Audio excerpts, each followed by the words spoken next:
What is going on, YouTube? Pass the prop back here again. It is our Wednesday show. It means we're talking Thursday Night Football best bets. We're looking at first look to Sunday. Joined as always by my guy Stu. How you doing, man?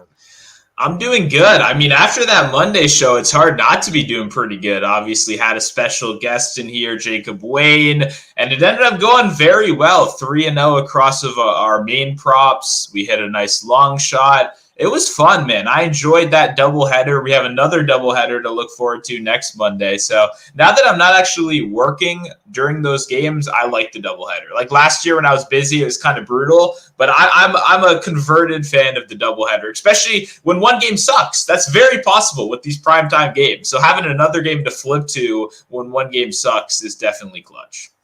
Yeah, it was nice to have that being the second game. Yep. That Bills game was kind of over. After a couple minutes into that second half, it was pretty much over. Saw Josh Allen for being the dog, getting me in. My fantasy team went crazy again, bro. I'm winning games by like 40, 50 points, and I still am starting Travis Kelce, bro. And I'm still cooking these dudes. So feeling pretty good. Obviously, week 4 only can't overreact. But we're heading into week 4. And anything, let's kind of talk about how those games went. We can talk about our bets as well. Yeah, I mean, obviously the Bills one is a lot quicker. I mean, the Bills took care of business. I know you and me were kind of leaning more towards the Bills. I know Jacob was on the Jaguars, and it ended up like, man, Trevor Lawrence needs to get it together. I'm not necessarily as low as most people are on him. Like, I think a lot of people are in the range of like, it's time to give up on the guy. I think Jacksonville has a lot of problems like throughout their whole system, throughout their whole organization. I mean, the defense has been underperforming as well. Like, I wouldn't put everything on Trevor Lawrence personally. That's kind of my only takeaway from that game is I know people really hate Trevor, but like he's still throwing the ball down the field pretty well. Like, I don't know. Like, I have a lot more belief in him than maybe some of these other like middling, kind of quarterbacks to still reach his like potential that we've seen in the past. Yeah, dude. I just the time. I mean, it wasn't like he was getting pressure too crazy until the second half when you knew it was coming. But Christian Kirk did well. That's all I really cared about. That was my only bet I had in that game was Christian Kirk. And also had Josh Allen in fantasy as well, so I felt pretty good about my day there. So that was pretty good to talk about. I'm gonna get to head over to your team, Washington versus Cincinnati. My one thing, and I want to put this out there just because I saw a bunch of people roasting Shannon Sharp and all these guys on the TV like, oh, Burrow didn't do enough. But I'm like, bro, you knew what this game was going to be like before it started. I just wish like people on ESPN would actually like use some fucking stats, bro. Like bring some stats in there because these guys just saying, oh, he didn't do enough and this doesn't say shit. I'm like, you knew it was going to be a shootout, bro. Your defense ain't great and Washington can't stop anybody. So you know what was going to happen. It's just you got to make something happen, but not to get any stops. Was pretty remarkable, man. It was rough. That defense is terrible. Yeah, I mean, this was amazing for me. The second game was awesome. I mean, Jaden Daniels coming out, having one of the best performances of the season, having one of the best rookie performances we've seen in a long time. I mean, a prime time coming out party. Like, that was awesome. As a fan that hasn't had any hope in like 8 years, you know what I mean? Like since like Robert Griffin III, and then Kirk Cousins had like a nice little, but no one ever really believed in like Kirk Cousins to be like the franchise guy. Having a guy come in and do what he did in prime time is like, okay, we finally got a franchise quarterback. We finally got something to work with. So that was huge. And obviously, I did not believe in the Commanders to win. I thought the Bengals were going to win the game. We obviously talked about how terrible that Commanders defense is. I just did not have enough faith in Jane Daniels at this point in his career to keep up, right? I just didn't think it was going to happen. And boy, he proved me wrong. I mean, they went out there and they looked spectacular. That's the Terry McLaurin everyone was drafting a couple weeks ago, right? That we finally saw come out. Like the offense was rolling. It was a fantastic game. They finally took some deep shots and it paid off very well. Yes, sir. Yes, sir. And I mean, the reason why is he actually got some blocking. I mean, he had a second of time. But let's recap. Obviously, we're feeling pretty damn good about this. We'll talk about Wayne's first here. Man. Oh. How the fuck does cash, bro? Everything pointed to the under in this bet, and it still found a way to cash. Yeah, I mean, I had this bet pregame. I tailed him, obviously, but then I did play some live unders when it was ruled he wasn't coming out for the second drive in addition to the first drive. So ended up kind of cashing a little nice like middle for both of them right there. Worked out pretty well, but benched for the first quarter for being late. Does not come out, obviously, until a day after the game happens. So stuff you can't really predict, but it's exactly what he said. We needed one 50-50 ball, and we got one 50-50 ball. So thank God for that, because I mean, everything, like you said, everything points to this missing, and it still hit. So that was pretty fun. Yes, sir. We got Noah Brown in there as well. Oh boy, we were so close to like a humongous day, man. If Noah Brown 1 inch, man, we were so close from that touchdown. If he were to cross that line, I know a lot of people had that 650 ticket in addition to me. That would have been so nice. But man, this was pretty good. This felt good. I mean, he came out, he played wide receiver snaps or wide receiver 2 snaps from the first drive. He was the exact role we expected him to be. Like I said, I think this line should have been doubled, and they just really weren't able to do that because they didn't have any proof, right? And we saw it happen, and it will be doubled next week now. So it's always good to be a week early on it. Hopefully, maybe they drop a nice opener for us, and we can go right back to Noah Brown, because it was the opposite game script. They were ahead. Like, they didn't have to throw. And obviously, the Bengals' rush defense is bad. We learned the pass defense is bad as well. But yeah, definitely want to go back to Noah Brown last week. And shout out to all the people that tailed. I saw a lot of green tickets on this one. Yes, sir. Yes, sir. And this, obviously, I'm happy my bet cash, but I mean, I felt like I was going to have a big night too with how the game started. Jamar Chase cashed it in the first half at the 70, but we had Eckler two catches on the first drive. I mean, we ended up cashing that right away. I had 40-50 as my long shot. I even played up to 60 at 1,200. Dude had 22 receiving yards on the first drive. I'm feeling fucking awesome heading into it. And it's like there were so many of those runs second half that I thought would have been dump offs to him. And unfortunately, we don't get those. But if he would have stayed healthy, I would have had a huge fucking night. Man. I would have had a huge night. After that, like, first quarter, because I sent in the Discord right after, a bunch of people had the 40-40-40 parlay with Eckler, Brown, and Brown. It was looking like so live. It was 70-1. And after that first quarter, Eckler 22, Brown playing every single snap, like Chase Brown playing snaps as well. Like, man, Eckler injury, it held us back. But like you said, we thought this was going to be garbage time, and it was the first drive of the game. Like, Eckler was so clearly a huge part of this one. So it was great to cash. I won't hate. We still cashed the base level, but this could have been like a generational night if Eckler didn't get injured, man. Yeah, and then obviously we cashed yours there, which I know a lot of people had. I know a lot of people parlayed both of our long shots, and it was I'm just so disappointed that one was the way it ended, right? Like, if he would have just not done anything, okay. But for it to end with an injury like that, especially after even that kickoff return, he looked great.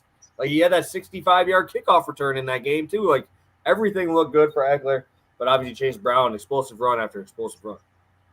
Yeah. Oh, this was fun. I mean, it was limited volume, right? We expected them to be ahead. But like we said, it's the same thing with Noah Brown. They were just misunderstanding the role. Like, the coaches were in between weeks were like, this should be a 50-50 backfield. Everything that's prevented that has been game script so far. And they came out, and then Moss got a couple touches. Moss looked awesome, by the way. Rips off a 20-yard run. Immediately, they put in Chase Brown. Exactly what would happen in a 50-50 split. So we got that usage. It was good to see.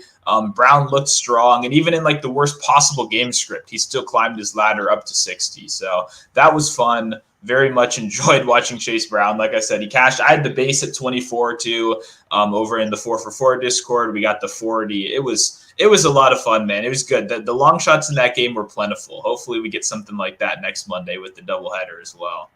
Yes, sir. Yes, sir. Moves us up to a nice green number here. 12-9, 2.7 units as we head into week 4. I know we started slow. I know, but we're back. We're back here. And I think we're going to be on a nice little roll here. So let's start talking this Thursday night game. It's gross. I told you I didn't even know if I was going to bet anything in this game. It's gross, but let's talk about it, Stu. Looking at the outline here, I am on FanDuel. They are giving us Cowboys -5.5. minus 110, same as the Giants at the plus 5.5. We have an over-under sitting at 45.5. Where are we looking here? What if you had to pick one of the four? Which one would you lean? Yeah, it's probably Cowboys. It's probably Cowboys. I believe earlier I read they've won 13 of their last 14 against the Giants, and then 7 of those by more than a touchdown. I mean, I like Dable. I think he's solid. He gets the most out of bad units. That's what he's been, given with this team. I think he could do more on a better team. But, this isn't a Giants team that I'm really interested in betting. I kind of said it earlier in the week. If there was a time, it would have been in that Commanders game. And even I was on here on the show saying, I don't really like that much. So it's going to be a little bit until the Giants find someone that I'm comfortable betting them against. And this is definitely not the matchup, especially with the Cowboys being heavily criticized for that, just god-awful defense. Their defense, it was supposed to be a strength, right? You got Minka Parsons, you bring in Zimmer, a guy who's known for getting pressure on the quarterback. He's a veteran. He's been around the block. And then they just get absolutely run all over in back-to-back games. So I don't know, man. It's a tough call, but I do say I'm not going to bet the spread in this game. Absolutely not. I so many things I'd much rather do. I did think about tossing the Cowboys in a parlay with Saint Benoit against Money Moicano this week. I did do that last night, just so I do have a little bit of Cowboys, but that's all. That's all I got. I will say, Benoit Saint Denis, I believe. Yeah, but hey, you had 2 of the 3 right, just in different order. But yeah, so I don't know, bro. This game is kind of nasty, bro. On these Thursday night games, I usually always lean the unders. But still, I feel like we can put up 35 by this Cowboys team, but I don't know if I can bet an under with how bad this Cowboys defense is, right? Even though the Giants are not great offensively. Was pretty impressive to see them put up 21 on that Browns defense. So pretty similar, but I think a lot tougher than this Cowboys defense is shown here because I don't know. I just Neighbors has looked fine, awesome. You got Singletary doing whatever I don't even know how he's doing this, but I feel like I can't take a side. And I would probably lean the over, even though I always bet unders on these Thursday night games. So it's pretty much against everything I would always say. But let's take a look at this in the chat here, guys, before we head on into our best bets for Thursday. And then we're going to go do our first look here for Sunday. We got Eddie, first guy in the chat. Good morning, fellas. We in here. Let's do it, my man. Let's do it. Happy to see you were in there as well. Tyrone playing Noah Brown. Appreciate you popping in here, Robert. Great Monday. Let the good momentum continue. As always, Coop, always happy to see you in here. We got Tyrone bringing the Giants are 1-7 with Daniel Jones as their starter against the Cowboys. Cowboys are 12-2 with Dak. 10 consecutive wins. That is crazy. Thank you for that info. We got Flam Fam. Let's go. Eddie bringing up a guy in here that I know Stu will be talking about here in a second. So I will get to that in a moment. Stu, you ready to do this thing? Yeah, I'm ready to go, man. Let's do it. All right, we got 35 live viewers in here, guys. Please hit that like button. Subscribe to the channel if you haven't already. Plays coming here. Sounds good. We're going Malik Neighbors over 22.5. Longest reception, minus 115 over on FanDuel Sportsbook. Oh, Neighbors, if you've been watching the show, you know this is a guy I'm a big fan of. I bet him before the preseason started with a nice 875 yards with a nice little, ladder there. I've been big on Neighbors since really the preseason, but man, these first couple weeks have really exceeded my expectation, right? I mean, he's come out and he's played really good football. Even last week, right? I would say last week would be kind of like the ultimate test, right? He balled out against Washington, kind of as expected. That's a great matchup. You absolutely should ball out. But when you go up against a Cleveland team with a defensive coordinator like Schwartz, who really dares his guys to go out there and play in man coverage, to play tough, it's really what makes a lot of the Cleveland defense so good, in addition to Garrett, who's obviously kind of the tank that powers everything, is they really dare those corners to it's kind of, like feast or famine. Like you're going to go out there, play one-on-one, and if you get beat, you get beat. So last week, I didn't even really love Neighbors that much, to be honest. I saw some smart people were on the overs. I was a little bit worried. I was kind of like, this is his first time dealing with that tough, like press, that man, they're going to be all over him. And he showed out. He didn't just play well. He made some really fantastic catches, if not some of the best catches of the year. Even on that like fantastic touchdown where he kind of like contorts his body. If you just watch the route itself, I mean, he has the corner in absolute space. He's lost on that play. Like Neighbors has looked so fantastic. To me, what I really like, if you go week by week 1, we saw Neighbors only have a 6.6 average depth of target. That was the concern for me. That's the worry coming into the season. Check down Daniel Jones. It's week 1. We kind of saw it. The great news, though, is since he's performed so well in each of these last 2 weeks, we actually have seen an average depth of target over 10. So in week 1, we saw the more conservative Jones, but as slowly adding more deep shots to this offense is happening, and as he's getting more comfortable, we've actually seen Neighbors getting even more downfield routes. Additionally, while I didn't necessarily think of him as maybe a fantastic yak guy, he has recorded 24 total yards after catch in every single game this season, including a 60 yards after catch game in week 2 against Washington. So he has kind of showed off that part of his repertoire as well as like not just a guy that's going to separate, not just a guy that can beat you in contested catches, but he also has that little yak element, which is obviously huge for turning like a 17-yard catch into a 23-yard catch, which is kind of what we're asking for at times right here.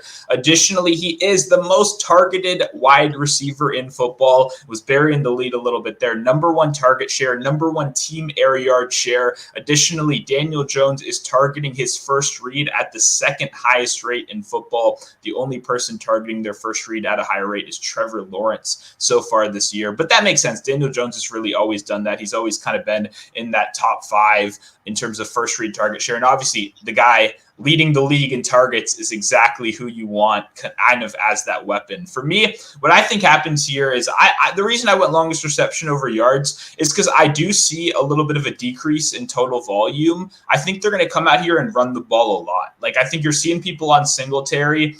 I couldn't get there. I don't feel great about that. I know Singletary has some great broken tackle metrics so far, and I know just how bad this Cowboys rush defense has been, but like game script plays so much into this, right? And if they do take that early lead, and we know the Cowboys can score, and frankly, nobody's really scared of this Giants defense right now. I mean, Banks was shadowing a little bit last week. It was not working out well for him. I think CeeDee Lamb probably gets that bounce back week a lot of people were kind of hoping for after last week's, a little bit of a disappointment ending under his prop yardage by a decent amount, despite trailing for all of that game. So I do think overall, what we see this Giants team do is I think Singletary probably finds himself in that like 14, 15, 16 carry range if everything goes well for the Giants. If not, then we know they're going to have to throw, right? If they take that early lead and they're behind in this one, we know Neighbors is going to have to be involved because they're going to be trailing. But I think even if things go well for the Giants, even if they do establish that run well, Singletary does have that good game people are expecting, that's going to open up some fantastic one-on-one, some fantastic play action opportunities. And that's where Dable has been good because Daniel Jones is not necessarily a downfield quarterback. And I think that's what's bringing this number down. I personally thought it would be 24.5 is what I expected to see for Neighbors. So getting a couple yard discount on that was really good. I think at the end of the day, people are scared to go to Daniel Jones, but Dable has done a great job at scheming up downfield targets, about opening up these deep threats. I really do think it's going to happen specifically on a play action play right here. After Singletary has kind of a strong start, I think that's going to open up some of these deep balls. And after Neighbors contested catches last week, I mean, it's really hard not to see Jones's confidence in him get even bigger. Like he made that game and he won that game for you last week. I don't see any reason why you're not going back to him in prime time against a rival. The final thing I'll say, we do have a little bit of fun narrative stuff in here. Neighbors, before he was even drafted, said that the number one matchup he was looking forward to taking on was Trayvon Diggs in the NFL. Since then, we've seen both of them go back and forth on Twitter, sending shots at each other. There was a little bit of offseason beef here as well. So if there's one game that Neighbors had starred on his calendar, a matchup he already wanted before he was even drafted on this team, now you get it in prime time with the whole world watching, coming off your best game so far. I think Neighbors is going to have some good opportunities to make those highlight reel catches. So I like all of his props, but I think the best value is on the longest reception over on FanDuel, 22.5 minus 115. Yeah, I like that you brought up the dig stuff because we already know, dude. Dude gambles more than anybody in the league. Yep. So you could take a 5 yard out, 50 yards pretty easy on this dude because he's not trying to tackle you. He's not trying to be in position. He's going for the pick. He misses daylight, maybe. I'm ready for it. I'm excited for Neighbors here. Again, guys, getting to my pick here. We got 40 live viewers here with us. Only 7 likes. Let's get that up to 15 here.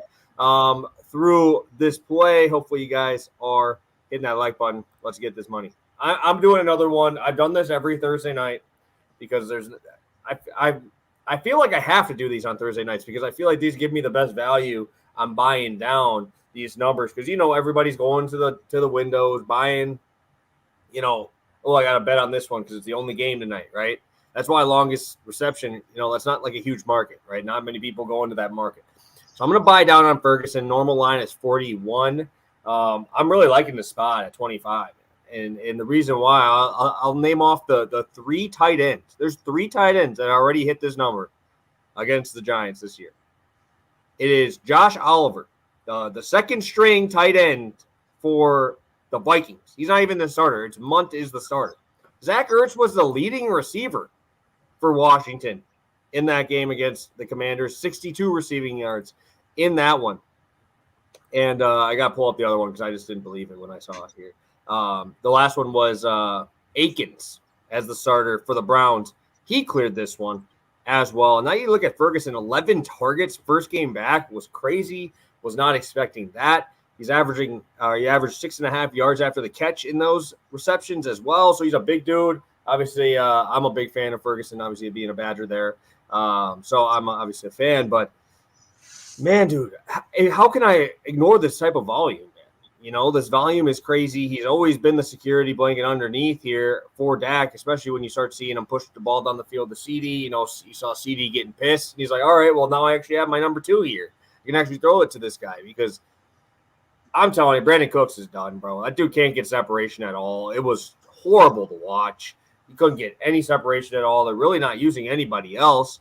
And then you look at him throw 51 passes last game, and how many of them? I think 20 plus went to CD and Jake Ferguson. So just to have that type of relationship early on in the season, I think is important. Obviously, not having him for those first couple games, you could see how much it hurt this offense. So I think they get Ferguson involved early and often. I think CD has a big game, but outside of those two, I don't trust anybody on this offense. I really don't trust anybody else here that I want to put my money on. So going with Jake Ferguson, even in a positive game script where they are winning, I think Ferguson will be on the field for blocking anyway.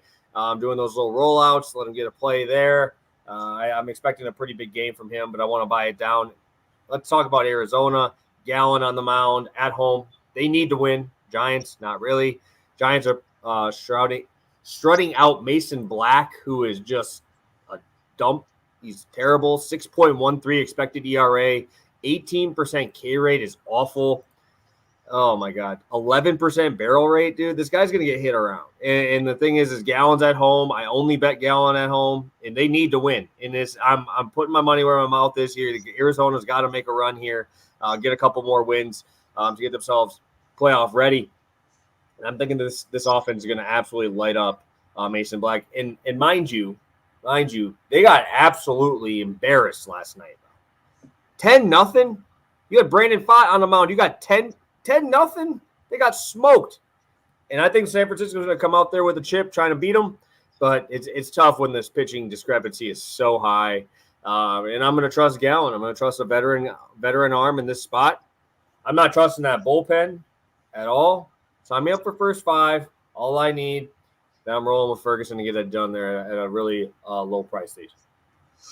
Yeah, no, I like the combo here, obviously. I'm a big fan of Ferguson. Both of us talked about him a little preseason and our best ball stuff, how we were big fans of him. And I will say, too, for people, if you're watching this tomorrow, right before the game starts and there isn't a pair, one, you can leave a comment, DM both of us, if you want specific advice. But I would say even Neighbors 50 yards is a good run back for that, relatively easy. Both of those guys, a couple different, legs like that could be very live. But make sure, drop a message. PPS can hit you up with another baseball one probably as well. But I love Ferguson. I'm a big fan. It's one of those things where he could be like one of the worst tight ends in the league. He's not, but with the position he's in, he could, and he would still produce because of how awfully this Dallas offense is built. Like, I actually can't believe there are people getting paid six figures in this organization in the offseason to analyze their salary cap, to analyze the roster, and this is what they come up with. Like, of course you need to pay CeeDee Lamb. Obviously, he's one of the better wide receivers in the league.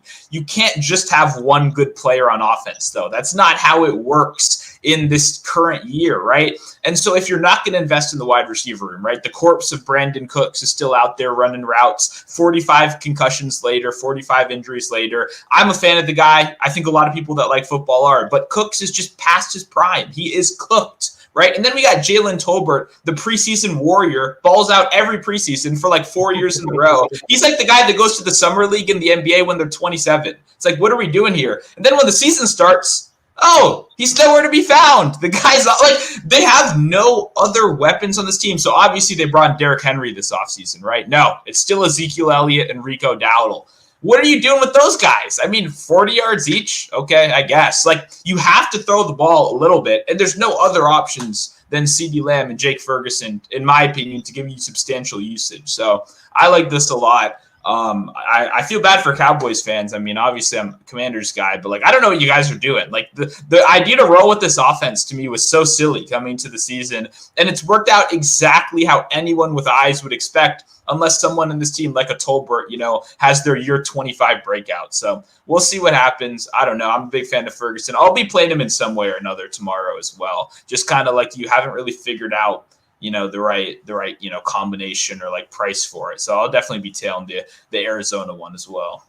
Yes, sir. Yeah, I really like doing these with the MLB stuff, especially when it's these weeks where teams need to win, right? You're 160 games in, you need these last couple W's. And if you need to see how much these guys are invested, watch that Padres game last night.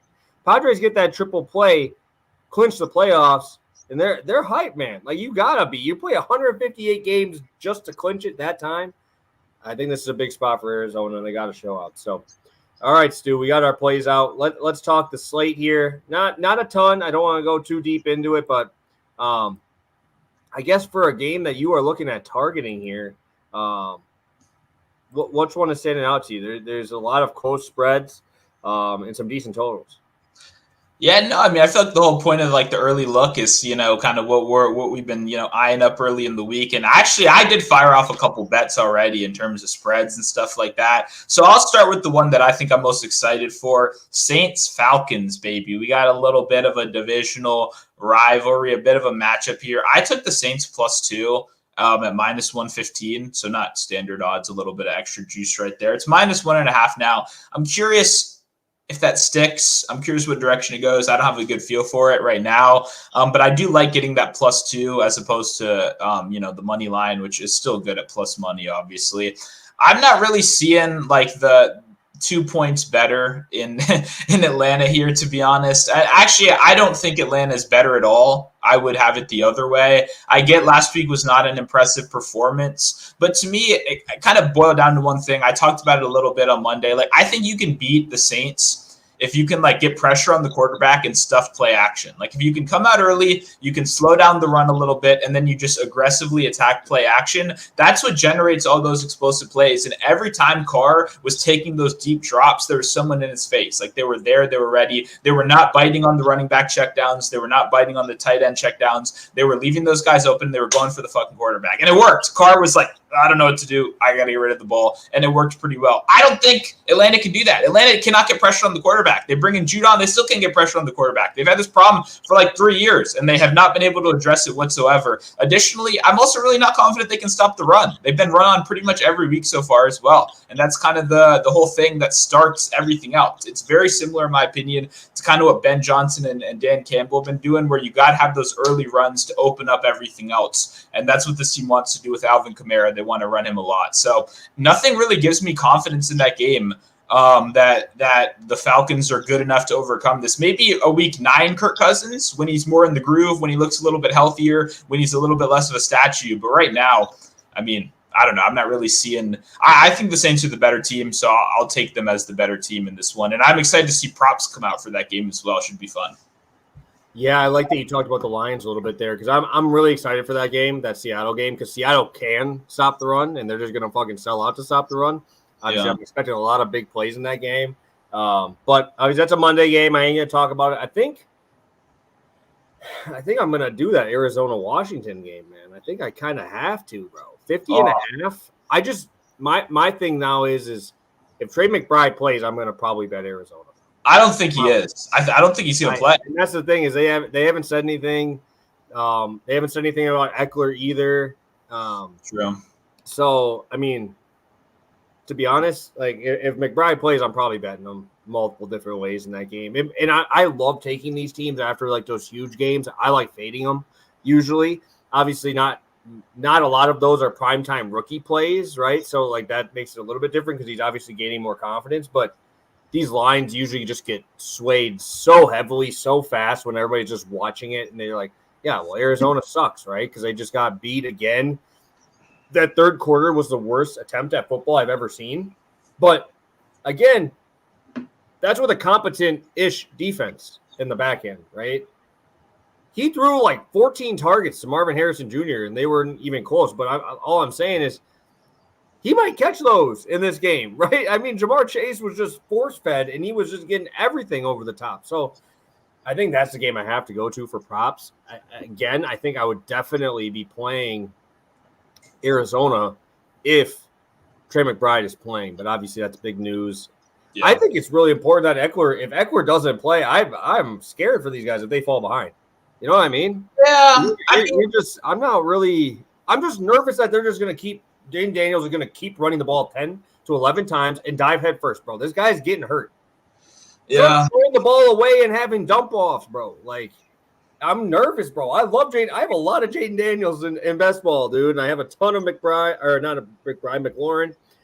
And I just get nervous every time because he just doesn't slide feet first ever. And it just scares me. And I'm like, if you have no Eckler, I mean, Brian Robinson, yes, has been a better pass catcher so far this year, but he's not even on the same wavelength, not even on the same level as Eckler. So I think that's a big miss if Eckler sits too. Yeah, I'm not as worried. They got McNichols there as a pass catcher. I know when you say a name like McNichols, people laugh at you, but like he was a pass catcher for Tennessee in the past. He has league experience. He also leveled a nasty block late in that game. I don't know if you saw the replay where he just completely stuffs that D lineman that runs at him. That was fun to see. So I get what you mean. It's definitely a downgrade from Eckler, but like I'm not seriously considering Eckler as like a meaningful player to the spread, even though he is like a real life meaningful player. But I do agree McBride is important. I just checked McBride is still in the concussion protocol. So no updated news on that one. If he's still in the concussion protocol tomorrow, though, you're definitely cooked and he's not playing. So that's just a warning to anyone out there. I would lean towards not playing right now, though. Who's their backup, by the way? I feel like they have a good backup tight end, don't they? No, they don't. No, I looked. I read it, and it was kind of scary. Tip Ryman. Okay, well, that's tough. Yeah, and Elijah Higgins and Tip. Okay, these are just random created players. I'm gonna have to pick up a fucking tight end this week because I tried to do the thing where I just have Hawkinson as my backup tight end and just wait because all these guys don't have buys till like week 10. So I thought I'd be good, and then obviously get a concussion and I'm fucked. But whatever. Yeah. Okay. There's one more too that I was curious what you think on in terms of an early lead. It's one I bet already. I took Pittsburgh on the money line. -125. It's -130 now. I'd still take that against the Colts. Tell me why Pittsburgh can't just do what the Packers did against them. Like, all Arthur Smith has ever wanted to do is run the ball in his life. That's all he's ever wanted to do. And he wants to run the ball in the most fancy, creative ways possible. We just saw LaFleur do that for 2 hours against this team and destroy them. The Colts can't stop the run. So I don't see – Najee Harris isn't great, don't get me wrong. But, I mean, your guys like Marshawn Lloyd and Emmanuel Wilson were still cooking this defense. Like, it was everybody, all hands on deck. So Cordero Patterson is going to get a sneaky touchdown out of nowhere. I'm betting that 1,000%. You can bookmark that right here. Cordero Patterson is definitely scoring this week. Like, I don't see how the Steelers don't. And it's tough to bet the Steelers when they're doing this well. You almost want to like capitalize off of an ugly game, but like I don't see why they can't just run that same game plan we just saw executed perfectly against them a couple weeks ago. I don't know. The only reason I'm kind of nervous is because I keep seeing Jaylen Warren pop up on injury reports, and if they're gonna try and do it, like you saw Lloyd play a little bit. He played a little bit, not a ton, but like a lot of Jacobs. Emmanuel Wilson scored 20 fantasy points last week. I don't know if anybody saw that, but he scored 20 fantasy points. Just heads up.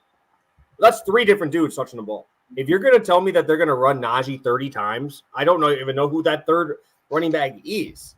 So, like, I'm kind of nervous in that sense because I know he's a big back and he can handle a workload like that. But if Jaylen Warren sits, I'm kind of nervous because, like, I don't think they have personnel to have, like, all right, Najee, you're going to run the ball 30 times here. Yeah, I think he will sit probably, unfortunately. I think Najee probably is out. But I think having, like, Patterson there to me is enough. Patterson he carried the ball, like, 12 times, multiple times last year. And Najee's pretty much touching the ball 20 times a game already. So I don't know. Like, I agree with what you're saying. He is impactful. Warren is 100% like an impactful player to this team and how much they want to run the ball. But, like, still having Najee there and still having Patterson. I'm trying to see the other guy. They don't have another guy, so it'd have to be a practice squad guy. But also having Justin Fields in the rushing game as well. We got to remember how efficient Malik Willis was as a runner. He'd never done that well as a runner in his career, by the way, right? Doing exactly what he did like that. I mean, it's got to give you confidence for me that the Steelers have a pretty good game.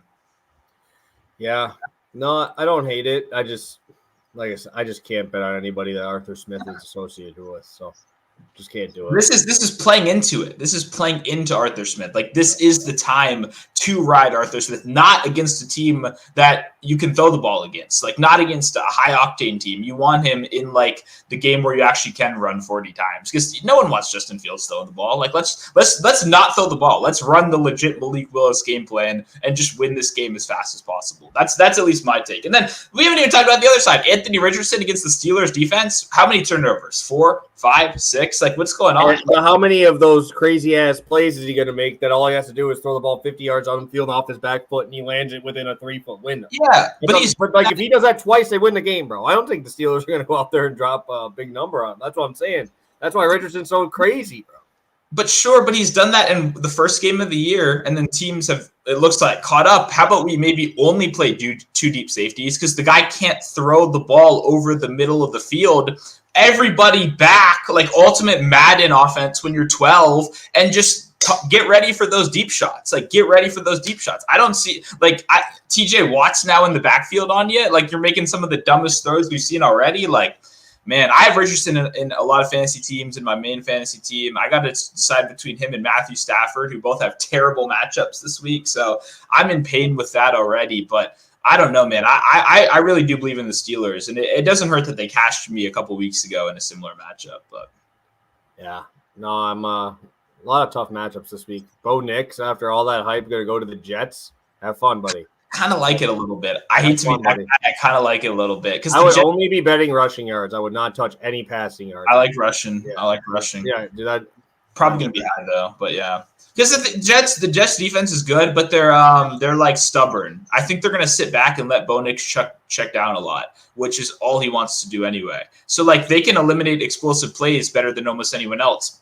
Bo Nix has like 2 explosive plays all year. You know what I mean? Like it's all about the short game. And if the Jets let them play the short game, I think they can at least cover. But maybe I'm getting too crazy. But I think I did tease them yesterday. I already have them in a teaser. So I kind of do like the Broncos this week, which sucks because I've hated them so much. But we'll see how that plays out.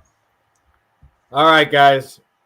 We're out of here. We're ready to go. We got all of our plays ready. Let's do our quick recap here, Stu, and get these guys on their way. 35, you guys still in here. Hit that like button. Make sure you do that. Sounds good. We have Malik Neighbors over 22.5 longest reception over at FanDuel. This will probably move by tomorrow. I would play it at 23.5 as well. Yes, and this is minus 118 now. Ferguson is moving down now, which he should be. Ferguson 25 receiving yards with Arizona Diamondbacks first 5 money line at minus 115. on FanDuel. I think somebody mentioned that it was minus 137 on DK. Please move to FanDuel because I had to do that too because I was not. The numbers are crazy different, man, and the alternate lines for DraftKings are just kind of they're not as good. They're just not as good as FanDuel. Honestly, it's that simple. So, anything else, Stu? Anything else you want for the people here? I mean, a little bit of an ugly Thursday night football game, but I still think great chance to make money. I don't have any long shots, to be honest. The only thing, I think I'm going to take some like Theo Johnson, as ugly it is to say, especially because I actually am a day one Daniel Bellinger fan. He has made me some cash over the years. I think he's sneaky good. And I think he's sneaky still involved in the red zone a little bit. So maybe I'll double up on the ugliest tight end combination possible. But I did just have to share, like Theo Johnson, the Cowboys have been getting cooked by tight ends so far this year. And all Johnson was doing the first couple weeks was blocking. But he was out there a lot, but he's blocking. But last week he was actually running even more routes. So I think he's going to be out there a ton. Like I think his touchdown was like plus 700 or something like that. Not anything to go crazy on. But in a game that will suck, that will most likely be bad and will not have many great long shot opportunities, shout out Theo Johnson. That's who I'll say we'll root for. But I might find something a little bit more official and like quote tweet this tomorrow or something. But nothing crazy. Yeah, I mentioned this too. I probably won't even watch this game, bro. I'll be out and about. Tomorrow's my birthday, so I'll have that. And we're going out and I think doing a old fashioned fest here in Wisconsin. I don't even know if you can find something more Wisconsin than that. So we'll be doing that during this game, and I am perfectly content not watching this shit because it's hopefully Ferguson hits us on the first drive. I get a bunch of tweets, and I'm like, yeah, now I don't have to freaking worry about it at all. So feeling good about that. Again, hit that like button, guys, and we will catch you guys on Friday. Obviously, pretty big show on Friday, so make sure you're there ready at noon, and we'll be ready to go. So thank you, guys. Best of luck tonight and tomorrow, and we'll catch you on Friday.